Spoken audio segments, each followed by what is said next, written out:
మాజీ ప్రధాని అటల్ బిహారీ వాజ్పేయి శత జయంతి ఉత్సవాలు ఏపీ వ్యాప్తంగా ఘనంగా జరుగుతున్నాయి. నంద్యాలలో జరిగిన వాజ్పేయి విగ్రహావిష్కరణలో బీజేపీ ఏపీ అధ్యక్షుడు పీవీఎన్ మాధవ్, మంత్రులు సత్యకుమార్ యాదవ్, బీసీ జనార్దన్ రెడ్డి, ఎన్ఎండి ఫరూక్లు హాజరయ్యారు. వాజ్పేయి గొప్ప వ్యక్తిత్వం కలిగిన వ్యక్తి అని పీవీఎన్ మాధవ్ అన్నారు. రైతుల సంక్షేమం గురించి ఆలోచించి పంటల బీమా పథకాన్ని అమలు చేసిన ఘనత వాజ్పేయికి దక్కుతుందని మంత్రి సత్యకుమార్ అన్నారు. సర్వశిక్ష అభియాన్ అనే గొప్ప కార్యక్రమం ప్రవేశపెట్టి నిరక్షరాస్యతను రూపుమాపిన దార్శనికుడు వాజ్పేయి అని కొనియాడారు.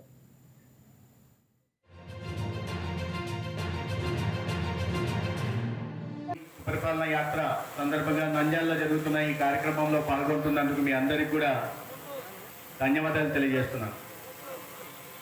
అటల్ బిహారీ వాజ్పేయి ఈ దేశంలో ఒక సువర్ణాక్షరాలతో లిఖించదగ్గ చరిత్రను సృష్టించాడు. ఒక అతి సామాన్య కుటుంబంలో పుట్టి ఒక సిద్ధాంతానికి లోబడి జాతీయవాద భావనతో ప్రజాస్వామ్య విలువలతో సుదీర్ఘ కాలం పాటు రాజకీయాలు చేసిన నాయకుడు.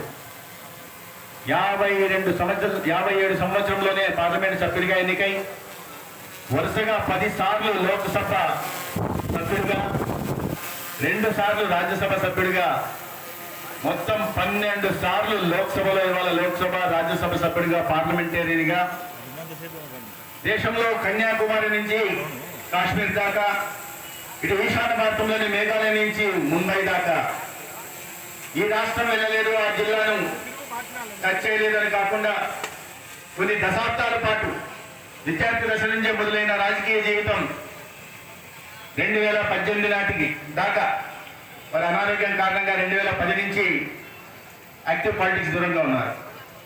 దాదాపు 70 సంవత్సరాల పాటు ప్రజాసేవలో ప్రజలతో మమేకమై ప్రజా సమస్యలను తెలుసుకుంటూ వాటిని పరిష్కారం కోసం ప్రయత్నం చేశారు.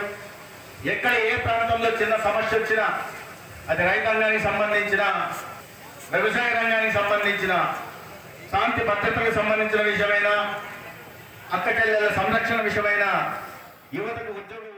ఈ వీడియో మీకు నచ్చినట్లయితే లైక్ కొట్టి షేర్ చేసి మా వైకే టీవీ ఛానల్ని సబ్స్క్రైబ్ చేయండి.